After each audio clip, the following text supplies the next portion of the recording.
तो हमें क्वेश्चन में प्रूव करना है कि जो एक साइक्लिक पैरेललोग्राम होता है वो एक रेक्टेंगल होता है। ठीक है, तो पहले तो हम साइक्लिक पैरेललोग्राम बनाते हैं। देखो, जब भी कहीं लिखा होगा साइक्लिक, तो मतलब साइक्लिक का मतलब होगा कि जो भी फिगर बोला गया है, जो भी ज्योमेट्रिकल फिगर यहाँ पर बोला गया है, उसके सभी वर्टेक्स सर्कल के ऊपर तो होंगे होंगे। ठीक है, तो आगे कहा गया है कि ये पैरेललोग्राम भी है ना, तो पैरेललोग्राम बनाना है और उसके सभी वर्टेक्स सर्कल के ऊपर बनाने हैं हमने, तो वो बन जाएगा साइक्लिक पैरेललोग्राम। करेक्ट, तो बनाते हैं एक साइक्लिक पैरेललोग्राम। ठीक है, तो सर्कल तो हमने ड्रॉन किया हुआ है, एक पैरेललोग्राम इसके भीतर बनाते हैं और उसके सभी वर्टेक्स कहाँ पर रखेंगे? सर्कल के ऊपर रखेंगे। तो ये बन गया हमारा साइक्लिक पैरेललोग्राम। ये पैरेललोग्राम तो है ही है, ठीक है, एंड इसके सभी जो वर्टेक्स है, सभी जो कोने हैं वो सर्कल के ऊपर हैं, इसलिए ये एक साइक्लिक पैरेललोग्राम है। हाँ, और उसका नेमिंग कर लेते हैं ABCD। करेक्ट, हमने प्रूव करना है कि जो हमने साइक्लिक पैरेललोग्राम यहाँ पर ड्रॉन किया है ना, ये एक रेक्टेंगल होगा, ये हमने प्रूव करना है। करेक्ट, समझ आएगी? तो हमने याद रखना है कि भाई देखो, रेक्टेंगल प्रूव करना है तो रेक्टेंगल कैसे प्रूव होता है? कोई भी क्वाड्रिलेटरल एक रेक्टेंगल कैसे प्रूव होता है? बस आप क्या कर दो, उसके सभी कॉर्नर एंगल्स को 90 डिग्री का प्रूव कर दो, तो वो एक रेक्टेंगल प्रूव हो जाएगा। ठीक है, तो हमने क्या करना है, हमने ये जो कॉर्नर एंगल्स हैं इनको 90 डिग्री का प्रूव करना है, तो ABCD जो साइक्लिक पैरेललोग्राम है वो रेक्टेंगल प्रूव हो जाएगा। ठीक है, ये काम हमने करना है। तो स्टार्ट करते हैं। देखो, अब देखो लिखते हैं इन साइक्लिक पैरेललोग्राम ABCD। देखो, साइक्लिक पैरेललोग्राम तो हमें गिवन है तो उसका हम यूज कर सकते हैं।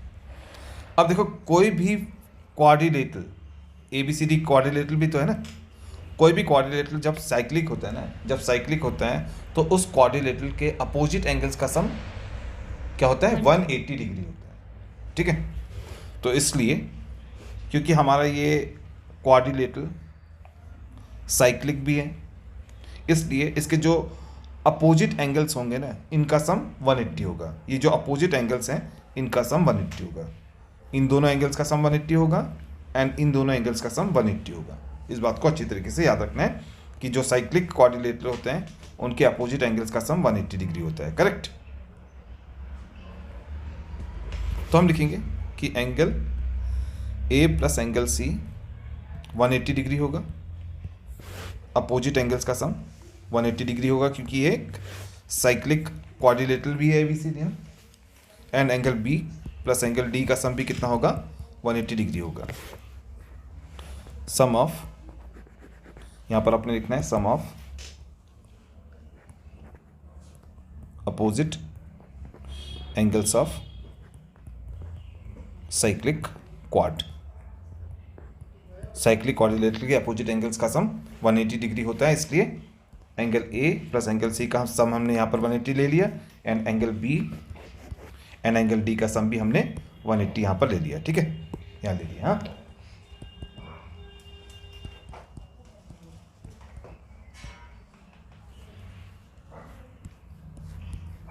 करेक्ट। अब देखो, ये तो प्रूव हो गया कि A प्लस C 180 होता है, B प्लस D 180 होता है, ये तो प्रूव हो गया। अब ये याद रखो कि ये जो क्वाड्रिलेटरल है हमारे पास में ABCD, ये जो क्वाड्रिलेटरल है ये पैरेललोग्राम भी है। इस बात को भी याद रखना है, ये पैरेललोग्राम भी है, और हमें पता है कि पैरेललोग्राम के जो अपोजिट एंगल्स होते हैं वो इक्वल होते हैं, है ना, अपोजिट एंगल्स इक्वल होते हैं। तो हम लिखेंगे angle A is equal to angle C। ये जो अपोजिट एंगल्स है ना, ये अपोजिट जो एंगल्स हैं इस पैरेललोग्राम के, ये इक्वल भी तो होंगे। इनका सम 180 होगा वो अलग बात है, ये इक्वल भी होंगे। हाँ, साइक्लिक थे इसलिए इनका सम 180 था। अब ये पैरेललोग्राम भी है तो अपोजिट एंगल्स इक्वल भी होंगे ना, तो हम लिखेंगे कि एंगल A और एंगल C बराबर होगा। इसी प्रकार से angle B and angle D भी बराबर होगा क्योंकि ये एक पैरेललोग्राम भी है ना ABCD। पैरेललोग्राम में अपोजिट एंगल्स बराबर होते हैं ना, बराबर भी होते हैं, तो B एंड D बराबर भी होगा। करेक्ट। अब देखो, यहाँ पर हमारे पास में है A प्लस सी 180 डिग्री, और यहाँ पर हमारे पास में है कि a इक्वल्स टू सी है ना, a इक्वल्स टू सी है, ये भी हमारे पास में है। तो हम क्या करते हैं, यहाँ पर जो ये c है ना, तो c की वैल्यू को a रख देते हैं, क्योंकि c और a तो बराबर है, c की जगह पर a रख देते हैं, है ना। तो angle a plus angle a कितना हो जाएगा तब 180 डिग्री, है ना। तो ट्वाइस एंगल a कितना हो जाएगा 90 180 डिग्री हो जाएगा ना, ट्वाइस एंगल a 180 डिग्री हो जाएगा। तो एंगल a कितना हो जाएगा 180/2 यानी कि 90 हो जाएगा। अब देखो a कितना हो गया 90, और यहाँ देखो a एंड c इक्वल है, तो c भी 90 हो जाएगा तब तो देयरफॉर एंगल c भी कितना हो जाएगा 90 हो जाएगा। अब देखो यहाँ से उठाते हैं कि b plus D 180, angle b plus angle d कितना है 180 है, ये हम प्रूव कर चुके ऊपर। हाँ, अब देखो यहाँ पर हमने प्रूव किया है, यहाँ पर ये प्रूव किया था कि b एंड d इक्वल है। क्यों इक्वल है, यहाँ लिख भी देते हैं, अपोजिट एंगल्स ऑफ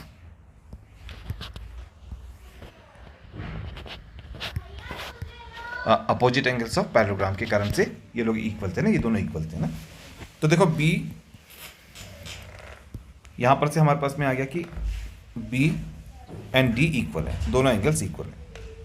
तो हम d की जगह पर तो b रख सकते हैं, क्योंकि d तो क्या है b के इक्वल है ना। तो यहाँ पर हो जाएगा b, ये b प्लस d की जगह पर आएगा b, है ना, b प्लस b हो जाएगा 180, 2b हो जाएगा 180, तो एंगल b कितना हो जाएगा 90। अब देखो b और d तो इक्वल है, हमने यहाँ पर प्रूव किया कि बी डी इक्वल है ना, बी डी इक्वल है, तो हम लिखेंगे कि b अगर 90 आ गया तो d भी कितना आएगा 90 आएगा। तो देखो यहाँ पर हमने प्रूव किया कि एंगल a 90 का, यहाँ पर प्रूव किया एंगल c 90 का, यहाँ पर हमने प्रूव किया कि एंगल b 90 का, यहाँ पर हमने प्रूव किया कि एंगल d 90 का है। तो जब ये चारों ही एंगल्स 90 के हो गए तो क्या हो जाएगा, ये रेक्टेंगल हो जाएगा। जो हमारा साइक्लिक क्वाड्रिलेटरल है, साइक्लिक पैरेललोग्राम जो हमको गिवन है क्वेश्चन में, वो क्या हो जाएगा ABCD एक रेक्टेंगल हो जाएगा। ठीक है, तो हम लिखेंगे देयरफॉर जो साइक्लिक पैरेललोग्राम होता है ना, साइक्लिक पैरेललोग्राम होता है, देयरफॉर साइक्लिक पैरेललोग्राम जो हमारा ABCD है, अब यहाँ पर क्या है, इज अ रेक्टेंगल।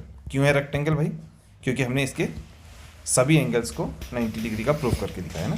ठीक है ना, तो ये हमने प्रूव कर दिया कि जो साइक्लिक पैरेललोग्राम है हमारे पास में ABCD, वो एक रेक्टेंगल है। प्रूव हो गया आराम से ना।